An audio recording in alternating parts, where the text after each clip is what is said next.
You are now listening to the IELTS podcast.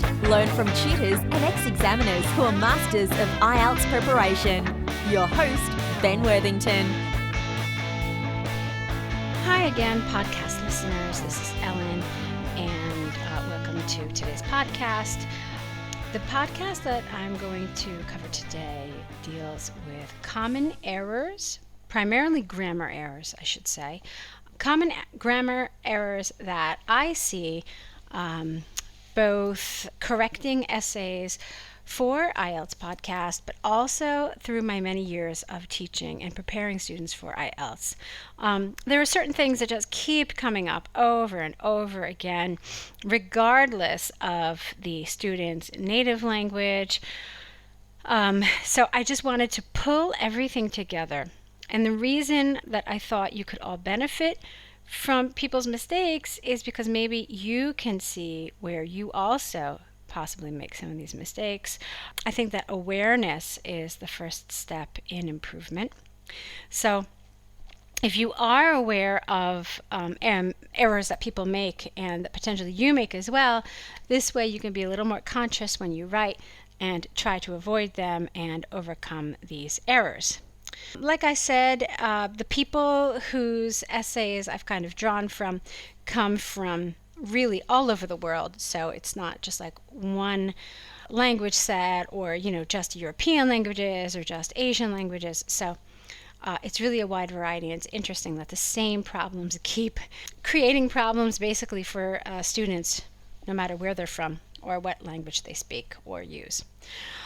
Let me get into the first one. The first one is a huge problem. And I'll tell you in all honesty, it's a huge problem, especially for students who speak Russian. So if Russian is your native language, also from India, maybe it's Hindi, maybe it's different languages within India, but the problem I'm going to cover first is really common. It's articles. People have a hard time with articles. And you know what? I don't blame you. Articles in English are difficult. This requires an advanced grammar book, to tell you the truth. I know a lot of you need a 7. So if you don't have a really, really good book of advanced grammar, and maybe I should correct that and say several really good books of advanced grammar, this is going to present a problem. Articles are really difficult. It appears that there is no rhyme or reason in English as to how we use articles. There are some rules. There are, and you can pretty much depend on those rules.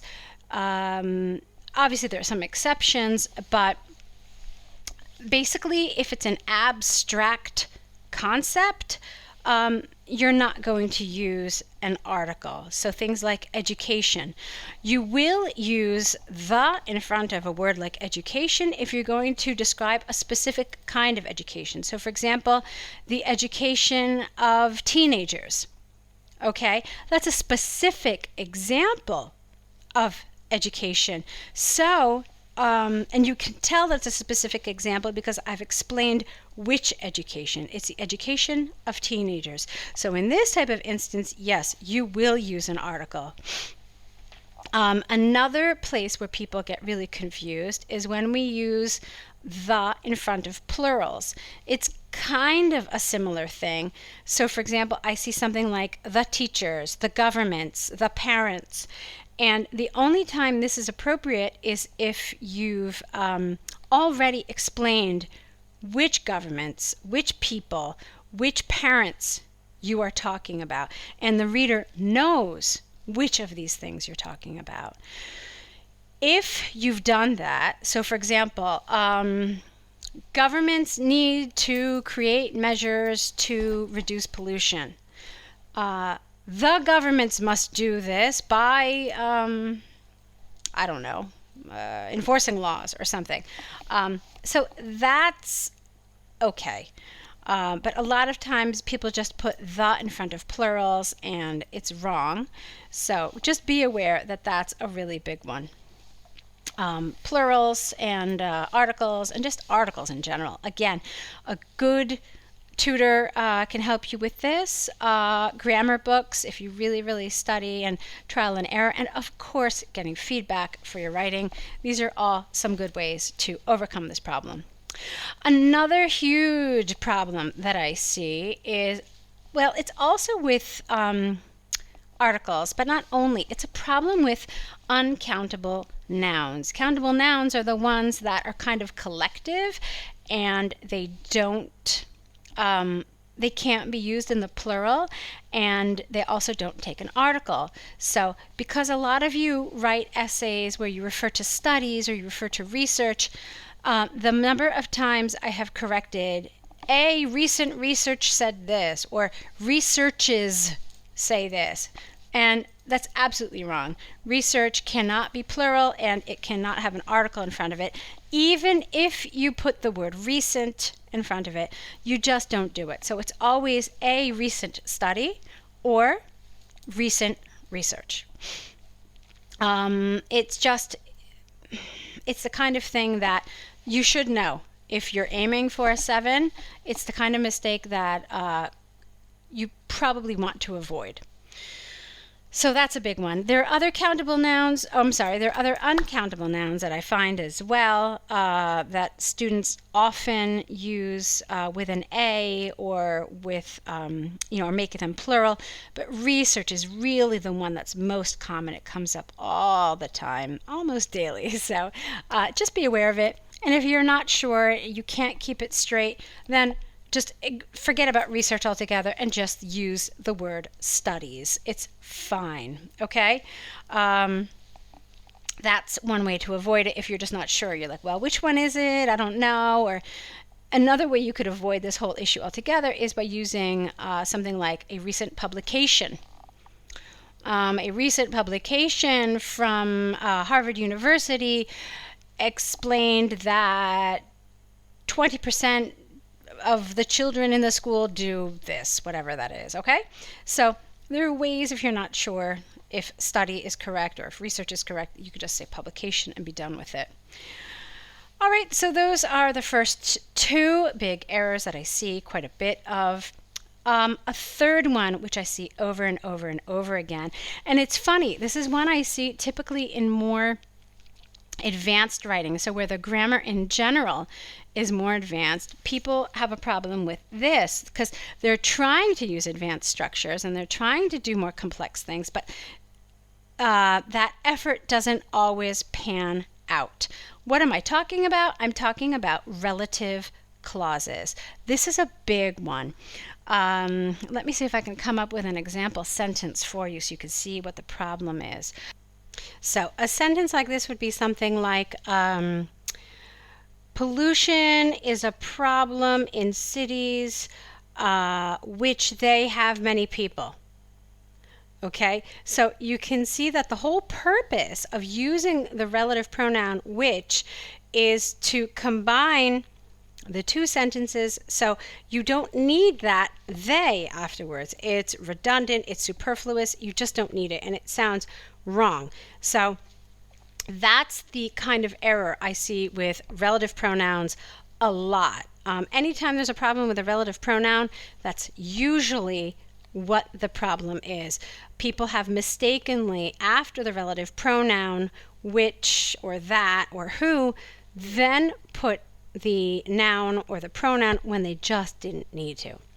Another problem that I've seen with relative pronouns recently, especially again in some of the higher level ones, is it's an advanced grammatical construction where you have to say to whom, of which. So there are these kind of complex structures where you have to use a preposition with the relative pronoun. And I'm really impressed when people try to do it because it's not the simplest thing to do in English or in any of the other languages I know. So good job trying it, but just be aware that it's effective if you do it right. If it's not done correctly, then again, the examiner will say, well, great job for trying. This is a person who takes risks, so well done. But it doesn't necessarily guarantee you, say, a 7, for example, if you haven't done it right. Okay? So those are a couple of the problems with relative clauses. Another huge problem that I see is with tenses. Students of IELTS love to overuse certain tenses. And I can tell you which tenses they are. The biggest one that students love to overuse is the present continuous.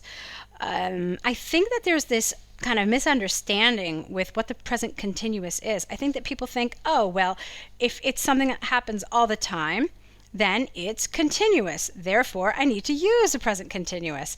So I often wonder if it's part of the problem with the name. The fact is that when you want to talk about something in general, it's just a general truth. It happens all the time. It's just a fact of life. You actually need to use a simple tense. So probably you're going to use the present simple. Like I read something today, I can't remember what the sentence was, but something about education is being a difficult situation for many parents or something like that. There's absolutely no reason to use the continuous here, especially since we don't really use as being like that. It's just an example. But usually when you're talking about things that are always true, they're just a fact of life, you just want to use a simple tense. Okay, so that's the first one.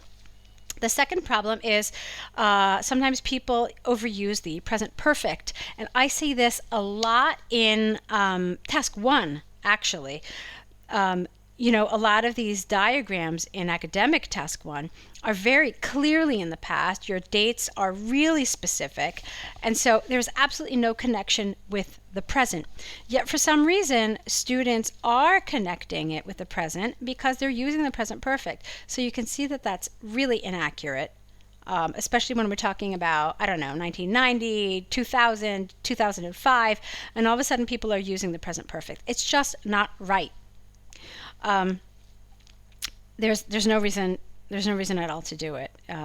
It's an accurate use of the present perfect, so just be aware of that. Along with this issue, there's something else that happens that's kind of related. A lot of people also like to overuse the past perfect. They think that if something happened a really long time ago, then you need to use the past perfect. The truth is that the past perfect is used in really kind of specific instances when we're really trying to show that something happened further in the past than something else, and making this kind of difference and really sort of emphasizing this difference in time is important. So that said, yeah, there is a place for it in task 1, or it's possible that there's a place for it in task 1, but I also do see people overuse it or maybe kind of overcomplicate their writing when really, even in this instance, the simple past would have been okay, especially when you're referring to years like this happened in 1990, this happened in 2000. You don't necessarily need to use the past perfect with 1990 because the sequence of events is really quite clear. So it's not necessary.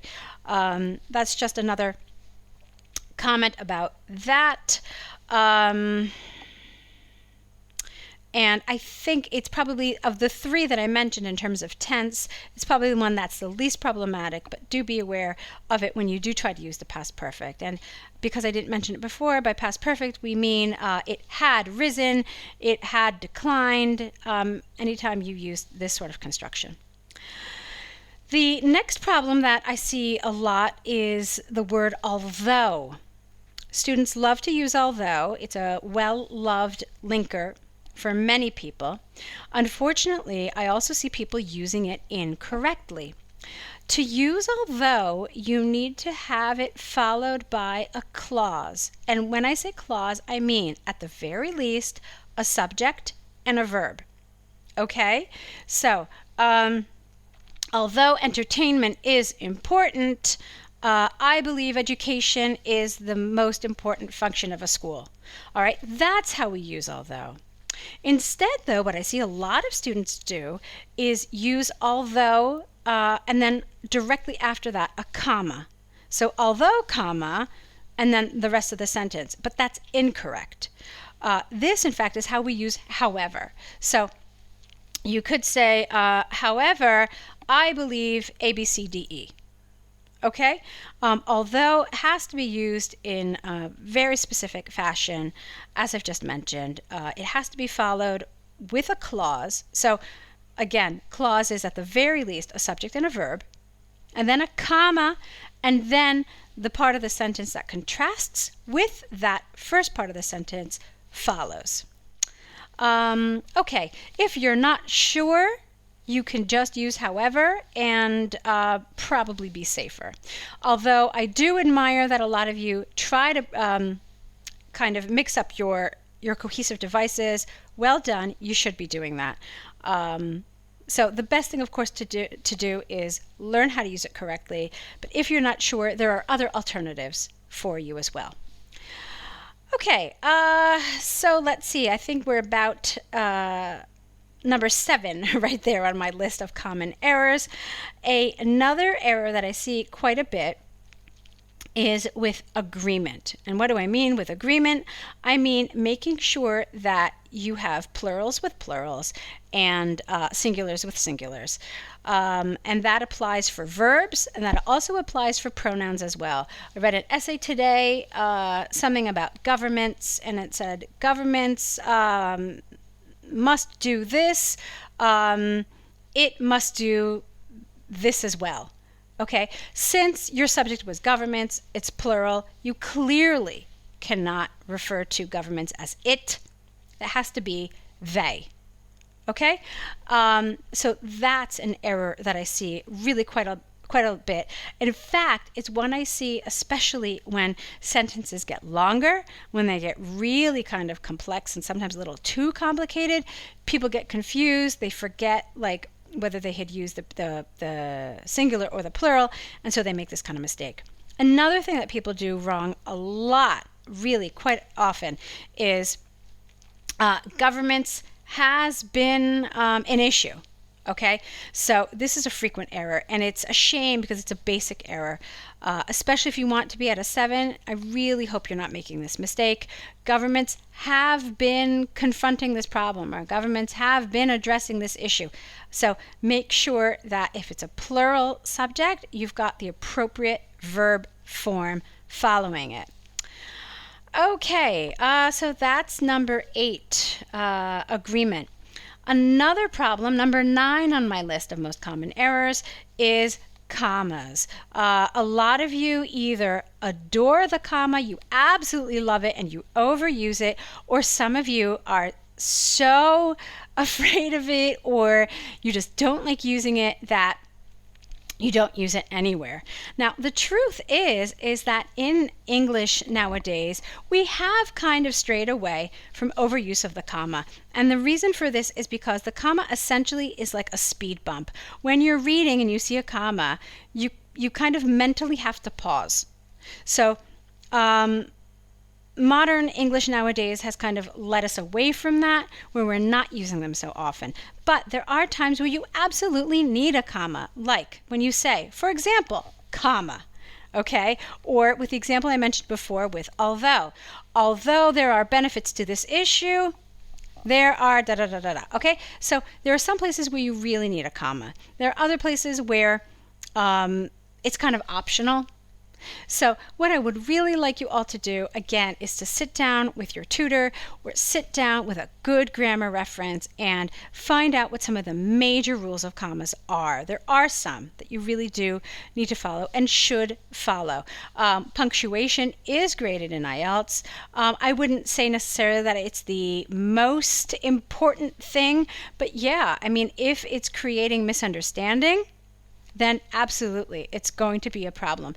It's part of your grammar score. So it's something that you want to be aware of, and you want to be as accurate as you can be. Okay, so commas was number 9. Now, number 10 in the biggest problems that I see in writing is prepositions. I know they're difficult. I agree with you. But there are some that you really, really should try to familiarize yourself with and memorize if you need to. Work with them as much as possible. I know that some grammar books that I have pages and pages of common word. I'm not going to say just word. It could be verb. It could be noun, plus preposition combinations. Okay, they're out there. If that's a little too much work for you, another really good thing to do, because you've probably heard from my previous podcasts that I love the internet as a resource. So if you're not sure if your preposition combination is correct, just Google it, really. I mean, use the word, use the preposition, and see if you get any hits. See if results come up. Okay, and again, like I said in my last podcast, also check to see what the source is. If it's something reliable that you can depend on, say like, okay, well, this is from, the London Times. So, hey, if they say it, then I can say it too. Okay? So prepositions are a big one. People typically put the wrong one in. That's the most frequent problem I see. Occasionally I see too many prepositions, like I saw the other day, to which he replied to. That was something I saw in an essay the other day. Obviously, if you're going to use this structure with to which, then you didn't need that second preposition at the end of the clause, to which he replied, full stop, not to which he replied to. And that goes back again to one of the common errors I see with relative clauses. So prepositions are another big one, and I know they're difficult, so it really just requires, like everything else in IELTS, a little extra care, a little extra attention, whether that's with self-study or, like I said, with a tutor before, or someone who's correcting your essays. Just be aware of some of the combinations that you need to make in your writing, that you find yourself making, and learn some new ones. It will absolutely be a service to you, both for IELTS and also in the long run as a student of English. Okay, so I think I covered my 9 biggest mistakes in grammar. There are more, but they have more to do with, I think, just overcomplicated sentences and other things like that. But in terms of grammar, these are really the biggest errors that I see as an IELTS tutor all these years, and also as an essay corrector. I wish you all lots of luck. Keep on writing, keep on practicing. What you're doing is so important, and it's part of your future. It's going to get you to wherever you want to be, whatever that is. So good work to all of you for taking your preparation seriously. If you haven't checked out, please, how you could collaborate with us here, the IELTS podcast team, whether it's through the online course or if it's through essay corrections. We're here. We'd love to hear from you. We'd love to help you reach your goals. So do reach out to us. Thanks for listening. I hope you found my 10 common errors helpful. Hope you learned from them, and I hope you are on your way to improving your English. Thanks a lot.